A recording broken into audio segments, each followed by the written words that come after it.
Puis moi, hier justement, elle m'a fait ça, puis je me mettais dans l'idée que, mettons, bon, Jean-Emmanuel quitte le 4 octobre, mais comment je vais gérer ça? Comment je vais gérer ça? Bonjour, bonsoir, bienvenue sur la chaîne de l'immigration et de l'entrepreneuriat. Si c'est la première fois que tu arrives sur cette chaîne, mon nom est Stéphane Chouapi. Ici, nous parlons d'immigration, d'intégration et d'entrepreneuriat parce que nous sommes certains que ce sont des thématiques qui vous permettront non seulement d'immigrer au Canada, mais surtout de prendre votre place ici. Alors, nous sommes presque à la dernière ligne droite. Le 4 octobre n'est plus loin et Jean-Emmanuel a bien voulu témoigner de son ressenti, de comment sa famille, sa fille et lui se sentent à l'approche du 4 octobre. Et il a été invité sur les plateaux de Diaspora Interaction, un de mes confrères ici dans la ville de Québec. Et vous allez suivre son témoignage qui semble plein d'émotions, mais un témoignage dans lequel on sent vraiment qu'il y a amour dans cette famille. Vous allez voir comment Jean-Emmanuel se prononce sur son cas avec beaucoup d'émotion. Donc vous allez surtout voir sa petite fille, sa femme. Vous allez voir l'amour qui semble baigner dans ce cocon familial.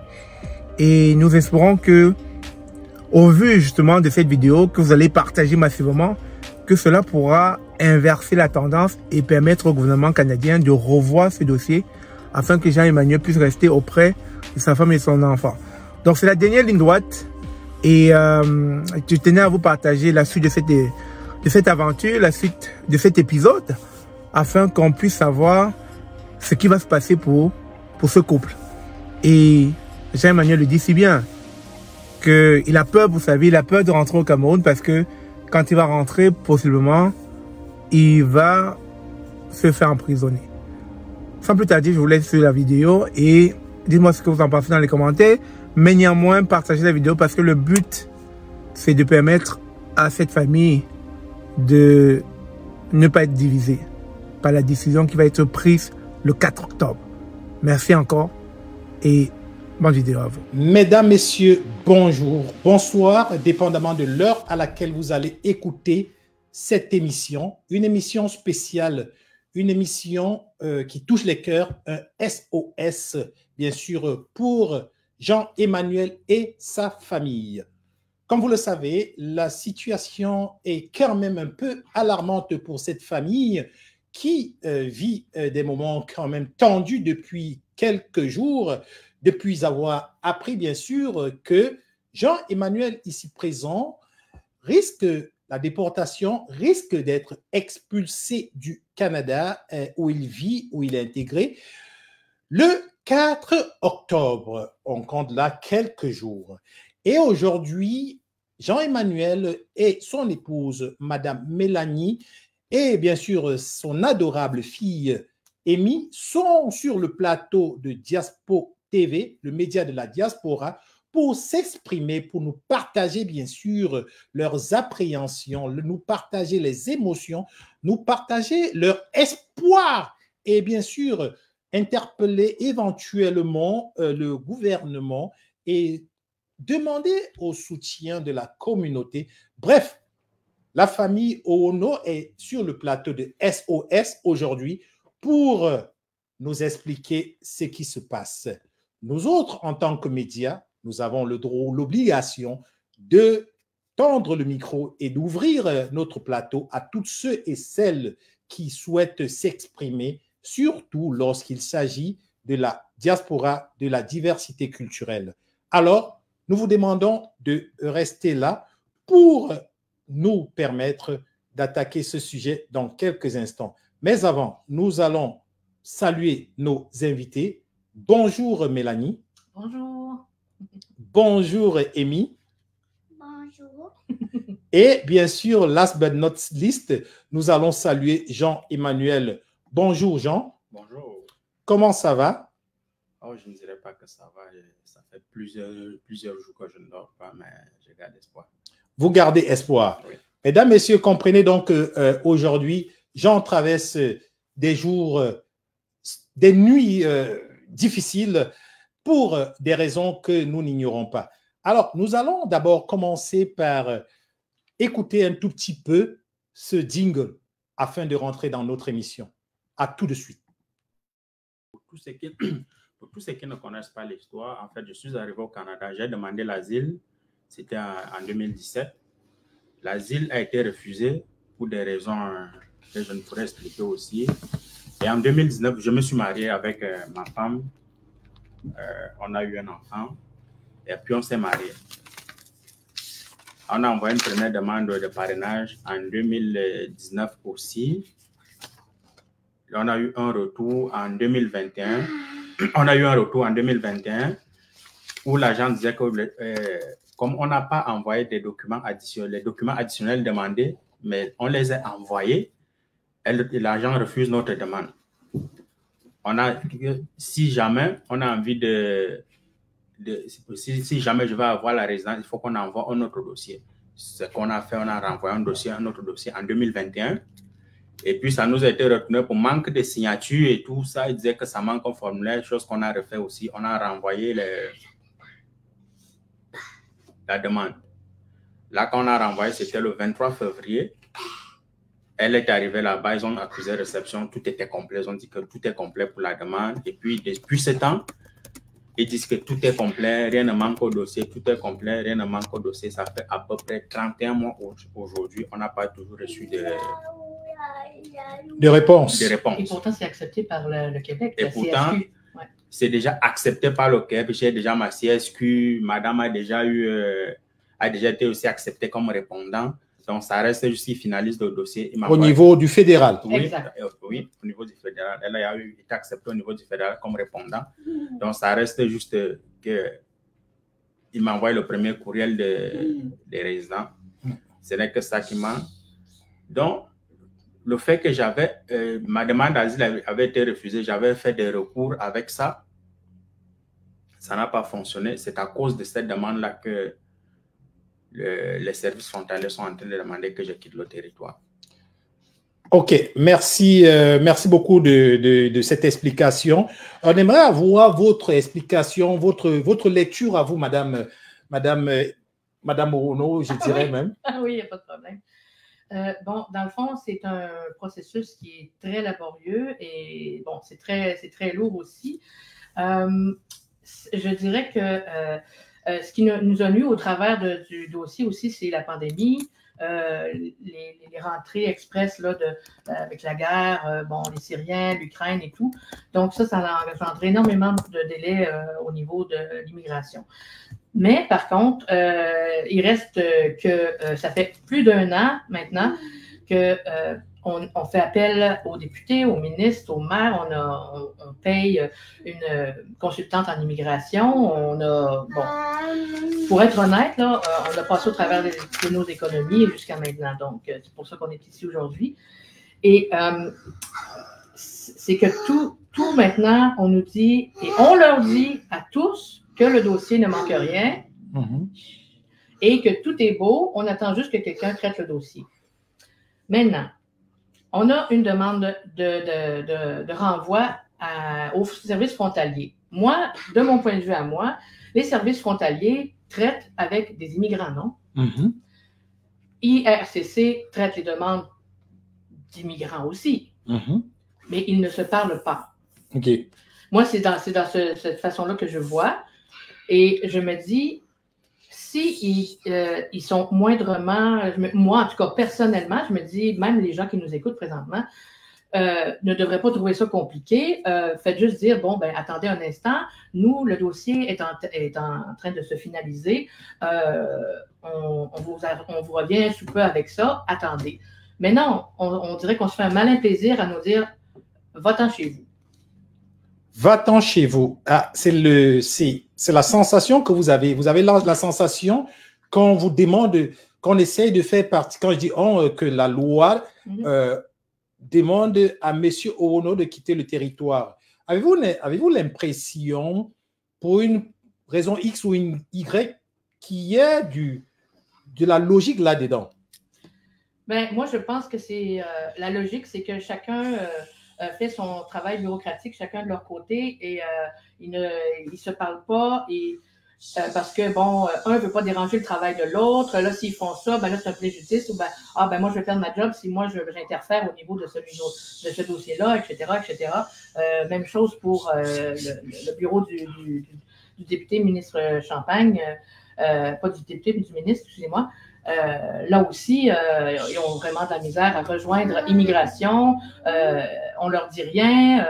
Donc, moi, ce que je trouve aberrant là-dedans, c'est que moi, en tant que Canadienne, je veux dire, je suis née ici, ma fille, c'est une Canadienne aussi également.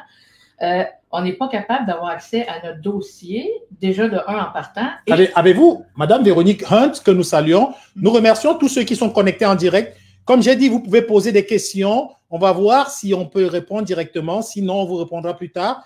Madame Hunt, Véronique vous demande, est-ce que vous avez soumis des demandes d'accès à l'information? Ben là, à ce niveau-là, accès à l'information, je ne suis pas certaine de comprendre. Mais nous, on a demandé dernièrement notre consultante en immigration, Mme Mélanie Scatolin, d'avoir accès à notre dossier. OK, oui, c'est ça. Et elle est au dossier, ça a été long, ça a été compliqué là aussi. Oui. Puis, donc, c'est comme si, à quelque part, c'était une grande forteresse qui, on ne peut pas avoir aucune information. Donc, nous, on paie des gens, on fait déplacer les ministres, les députés, etc. On leur parle toutes les semaines, tous les jours. Depuis 1 an, on nous dit que tout est beau à RCC. Okay. Donc, à ce moment-là, on se retrouve comme la corde pendue et on se demande, est-ce qu'ils vont nous relever ou ils vont juste couper la corde et dire merci, bonsoir. Je ne comprends pas la liaison, c'est si simple. Le dossier de parrainage est en fin de traitement. J'ai envoyé cette semaine aussi une plainte via les formulaires web pour justement de dénoncer le fait que vous traitez toutes les deux des immigrants, mais vous n'êtes pas capable de vous parler et que les délais en plus sont dépassés depuis quelques mois déjà.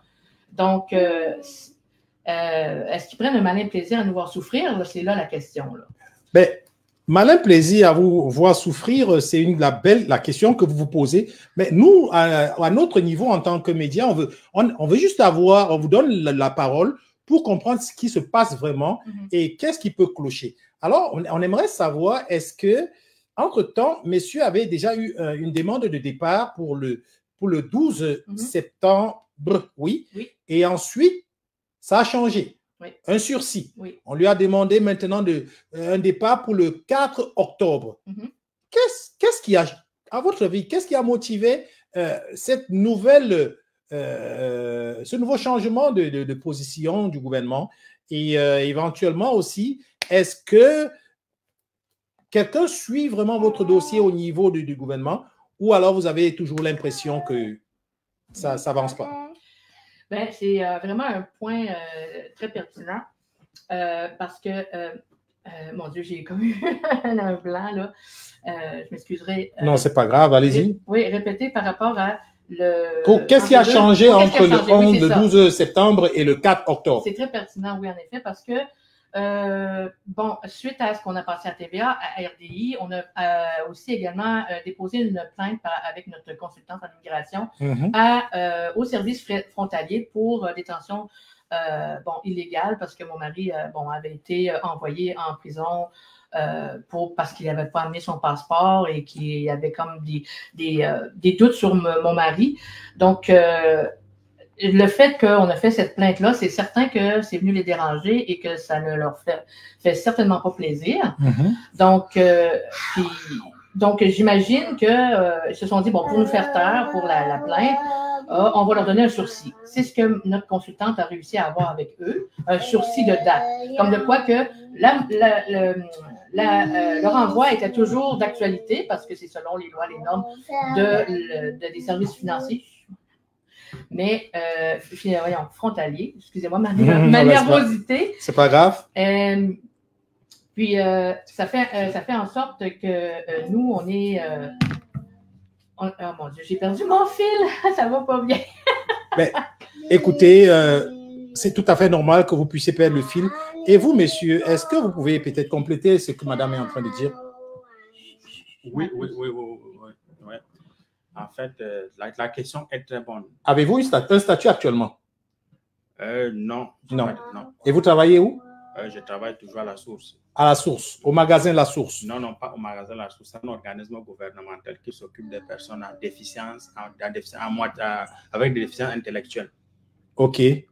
Donc, selon Madame Véronique Hunt, vous avez le droit de demander la copie complète de votre dossier avec la consultante avant le 4 octobre. Et ça peut vous aider. Donc, donc actuellement, vous travaillez pour le gouvernement, selon ce que je comprends. Et vous n'avez pas de statut. Non. Mais vous travaillez. Mon statut de demandeur d'asile débouté est encore valide. OK. Jusqu'au 4 octobre. Jusqu'au 4 octobre. Parfait. Et actuellement, vous avez un boulot, mais vous devez quitter d'ici le 4 octobre, vous devez quitter le Canada. Oui. Madame Renaud, qu'est-ce que vous ressentez actuellement? Qu'est-ce que vous pouvez dire? Quel serait l'impact du départ de M. Oono du Canada sur votre petite fille Amy et aussi, bien sûr, sur votre couple? Laissez-moi prendre un respire parce que c'est une question très sensible. Bon, toute personne qui a un enfant serait sensible à ça. C'est parce que ça fait déjà trop longtemps qu'on travaille là-dessus. Notre fille n'était même pas conçue au moment du début des démarches. On est fatigué, épuisé. Mais en gros, c'est que... pardon. Ma fille, c'est notre miracle. Moi, j'ai eu ma fille à presque 44 ans. J'en ai pas d'autres. Je suis une vieille maman, c'est dur pour moi. Bon, vous voyez ma corpulence, bon, les articulations et tout, c'est pas facile. Je suis fatiguée beaucoup. Et c'est un très grand soutien pour moi, mon mari. Et puis avec l'économie qui est de plus en plus difficile pour rejoindre les deux bouts, ça me fait vraiment peur de tomber tout seul et de subvenir aux besoins de ma fille. Et ainsi que mon mari, parce que s'il s'en va au pays là-bas, c'est pas garanti qu'il va avoir du travail en arrivant. Donc, je trouve ça tellement injuste parce que je trouve ça tellement injuste. Je trouve ça injuste parce qu'on est tellement si près du but. Ça fait 5 ans qu'on ne fait pas pour ça. Ça fait 5 ans qu'on nous fait attendre. Et là, ça fait 1 an qu'on nous dit que tout est beau. Et on se permet de nous renvoyer notre mari. Oui, parce que ça se trouve avec les procédures. Je peux comprendre, mais c'est quand même... On est à la fin. On voit la lumière. Elle est juste là. S'il vous plaît. Faites quelque chose pour notre dossier. C'est tout ce que je demande. Parce que là, nous, on a eu comme réponse parce qu'on a envoyé un dossier pour demander un sursis au service frontalier, ce qu'ils nous ont refusé en 24 heures avec un dépôt d'un document de plus de 90 pages. Tout l'effort qu'on a mis là-dedans, on a demandé à nos amis, notre famille, nos collègues, pour nous écrire des lettres. Ils nous ont même fourni leur carte d'identité pour prouver que c'était vrai, que c'était eux qui ont écrit la lettre. C'est épuisant. Moi, je dois travailler au travers de ça. Par chance que j'ai des patrons qui sont très combattissants. Et aussi, je dois prendre des congés. C'est tellement compliqué. Et ce qui arrive aussi, c'est que en étant aussi près du but comme ça, je peux pas croire qu'on minimise la situation. Parce que nous, qu'on a eu comme réponse par rapport à notre demande de sursis, c'est qu'il n'y a pas de répercussions graves pour votre dossier parce que vous ne serez pas la première mère monoparentale au Canada ou au Québec. Puis votre mari peut toujours refaire une demande de parrainage de là-bas, mais c'est inhumain, c'est incompréhensible. C'est déjà tellement épuisant, toutes ces démarches-là. Et puis là, il nous demande, bon, c'est pas grave, votre mari va retourner là-bas, il reviendra avec un autre dossier. C'est inhumain, vraiment, je comprends pas. Je suis Canadienne en plus, moi, là, je vis ici, on a une vie tranquille, on n'a rien au niveau de la police ou quoi que ce soit, on vit notre vie tranquille, on paye nos taxes. Et ma fille, elle est tellement attachée à ses deux parents, je ne peux pas tolérer que ma fille me crie où est mon papa. J'ai pas la force. J'ai pas la force. J'ai pas la force. Mesdames, messieurs, on va prendre une seconde, deux secondes de repos parce que vous constatez qu'il y a beaucoup d'émotions. Il y a beaucoup d'émotions sur le plateau et la seule façon de pouvoir continuer, ce serait juste de prendre quelques secondes et on vous revient après la pause. Encore, si vous prenez cette émission en cours, nous sommes avec Jean-Emmanuel Owono, Camerounais d'origine qui risque d'être déporté au Cameroun le 4 octobre si la décision n'est pas changée. On est avec Madame Owono qui est aussi là et bien sûr Amy Owono, une famille dévastée parce que cette décision est complètement choquante pour eux et ils sont sur ce plateau de SOS pour s'exprimer et pour lancer leur cri de cœur. Alors, Madame et Messieurs Owono, admettons, on aimerait savoir, est-ce que votre enfant est consciente de cette situation maintenant? Je vais encore prendre la parole.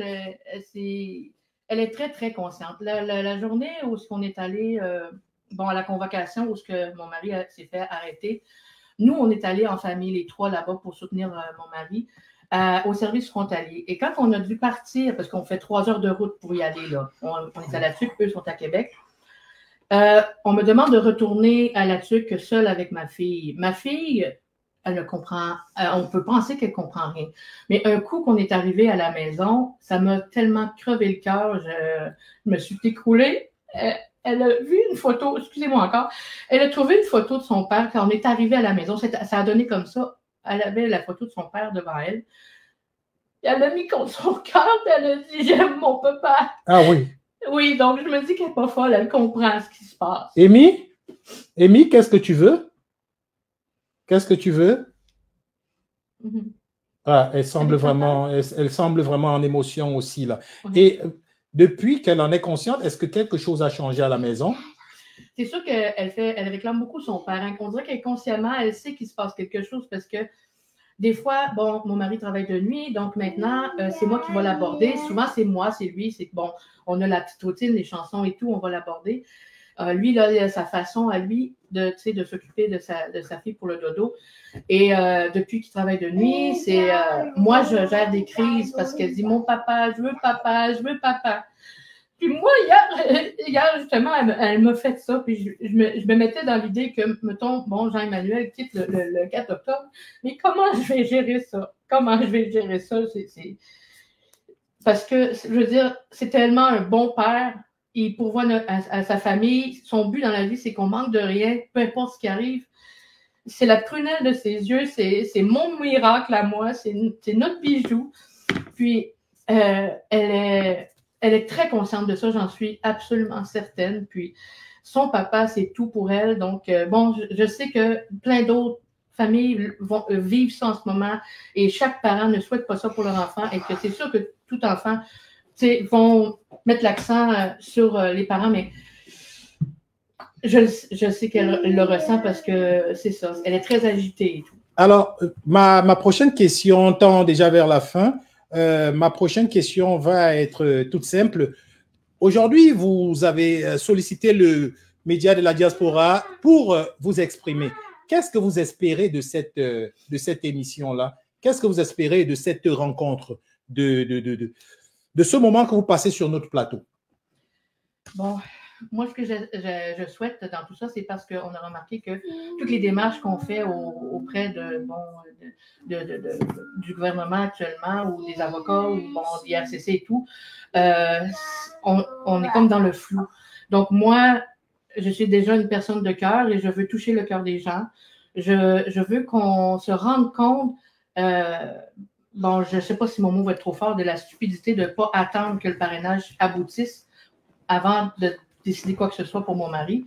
On n'a pas besoin de procédures supplémentaires. Et je souhaite même inviter les gens, c'est pas encore sûr parce que c'est une idée qu'on a là, j'ai jamais fait ça, mais j'aimerais peut-être la semaine prochaine, on vous tiendra au courant, on aimerait faire une manifestation, mais quand même pacifique avec la communauté africaine, tous ceux qui veulent nous suivre. On aimerait avoir des joueurs de djembé, de la musique, des drapeaux du Cameroun, des drapeaux du Canada. On aimerait vraiment qu'on nous voit et qu'on ressente l'amour que la famille, l'importance de la famille ici.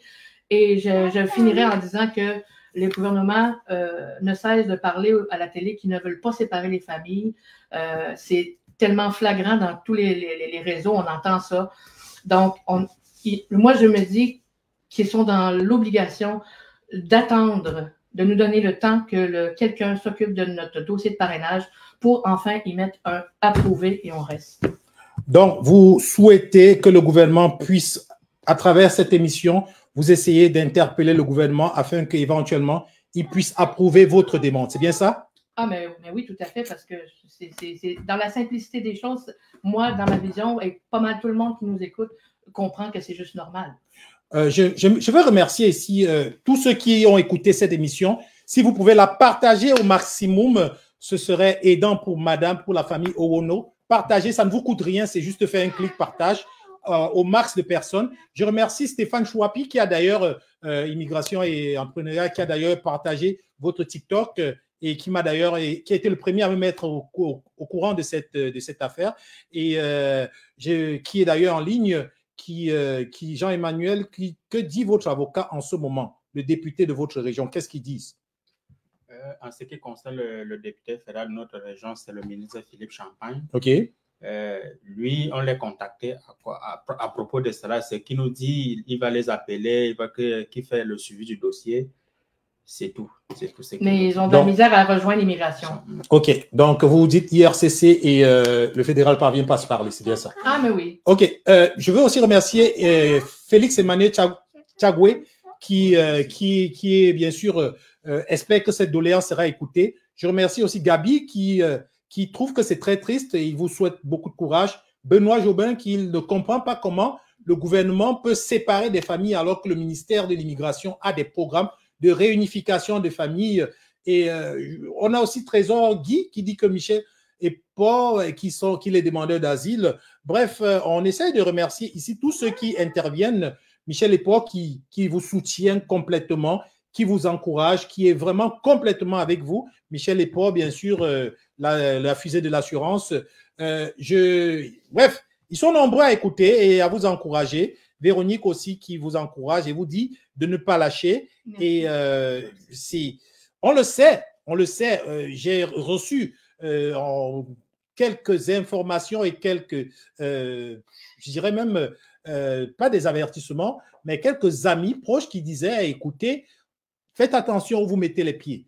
Ce qu'il faut savoir, c'est que le média de la diaspora est un média ouvert, libre et qui a le droit d'offrir un plateau à toute personne qui veut s'exprimer sur un problème. Nous, ici, nous ne prenons pas de position. Nous vous offrons le plateau, nous vous offrons le micro pour que vous puissiez vous exprimer tant et autant que vous respectez les règles et les lois qui vous engagent, bien sûr. Et aujourd'hui, le micro est tendu et la famille est venue, bien sûr, expliquer son problème. Et nous espérons que vous allez partager au max.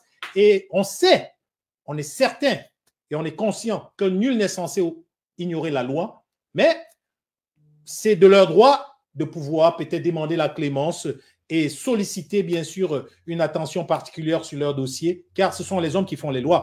Nous autres, nous tendons juste notre micro. Alors, pour terminer, actuellement, comment vous vivez à la maison? Toi, tu peux dire comment tu te sens? Personnellement, j'avoue que je ne dors pas depuis que j'ai cette nouvelle. C'est pour ça que je demande vraiment aux autorités de ne pas nous séparer, de faire en sorte qu'on reste ensemble.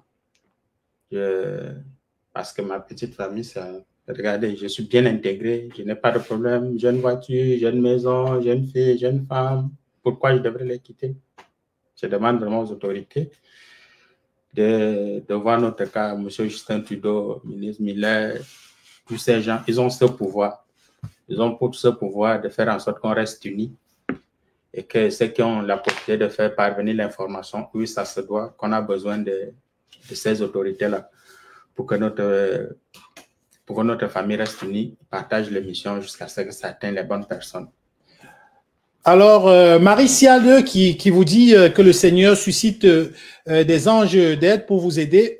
Félix Emmanuel aussi qui vous encourage. Et bien sûr, Alida Jujit, la cuisine d'Alida qui vous encourage aussi. Franchement, beaucoup de personnes qui soutiennent cette cause et qui souhaitent que le gouvernement peut-être au possible, peut-être ait un revirement. Nous serons heureux. Nous allons suivre cet épisode, cette épopée nous allons suivre cette histoire jusqu'à la fin. Nous vous tiendrons informés. On va essayer de poser une question, bien sûr, à la petite, si jamais elle peut répondre. Amy, ça va? Oui. Ça va bien? Est-ce que tu es avec la famille? Tu es avec papa et maman, hein? Et est-ce que papa, tu l'aimes beaucoup, hein? Oui? Tu ne veux pas te séparer de papa, hein? Non, hein? Elle a dit non, elle ne veut pas. Alors, voilà, on ne pouvait pas finir sans lui demander, sans lui poser une question. Partager au maximum. Et puis, c'est notre rôle de pouvoir, et bien sûr, permettre aux gens et aux personnes de s'exprimer. Alors, la dernière question qu'on se pose, c'est tout simplement de savoir si à la fin de toute cette dynamique, tout ce processus, la décision est irrévocable. Messieurs et dames, qu'est-ce que vous ferez si jamais le gouvernement reste sur sa décision implacable? Et on sait que la loi, c'est la loi, les règles sont là, on doit les respecter. Si vous ne répondez pas aux règles, il y a toujours une conséquence et vous allez certainement subir la conséquence. Si vous devez quitter, qu'est-ce qui se passera? Madame, est-ce que vous allez tous quitter pour le Cameroun? Bref, très rapidement, qu'est-ce qui se passera? De mon côté, moi, bon, c'est sûr que je vais rester ici avec Amy parce que ça serait déjà très déstabilisant et comme on a épuisé toutes nos ressources, ce serait impossible pour moi de voyager. Aussi, c'est que, bon, on ne veut pas de troubles, on veut simplement vivre. Et puis, c'est ça, on est à sec, on n'a plus de moyens pour grand-chose, donc on va écouter ce qu'il a à nous dire. On va se rendre le 4 octobre à l'aéroport parce qu'on n'aura pas le choix. Mais on ne lâchera pas le morceau jusqu'à la dernière. On va continuer les procédures, on va recommencer un dossier, on va continuer à s'épuiser et on va le refaire revenir. Mais de grâce, évitez-nous ça, ce fardeau de plus. Je m'excuse pour peut-être mes confusions tout au long de l'entrevue. Ouais. C'est très, très stressant. Merci à tout le monde. Merci beaucoup de cette réaction-là. Votre amie Kim Barbin qui vous dit qu'elle pète les plombs, ou il, je ne sais pas, c'est une femme ou une autre? Oui, c'est une femme. Une femme, Madame Barbin, qui dit qu'elle pète des plombs, juste de voir que vous subissez cette situation et elle va faire tout son mieux pour vous aider. Aider la famille. En tout cas, Trésor Guy qui dit qu'il faut croire en la vie. Ma dernière question, monsieur Emmanuel, Jean-Emmanuel, si vous devez partir, est-ce que vous risquez quelque chose au Cameroun? Si vous devez vraiment partir, comment sera votre suite? Mais moi, je ne sais pas vraiment la suite. La suite, ceux qui se définissent Camerounais savent c'est qu'il y a là-bas. Donc, personnellement, si j'arrive, je ne sais vraiment pas ce qui va m'arriver.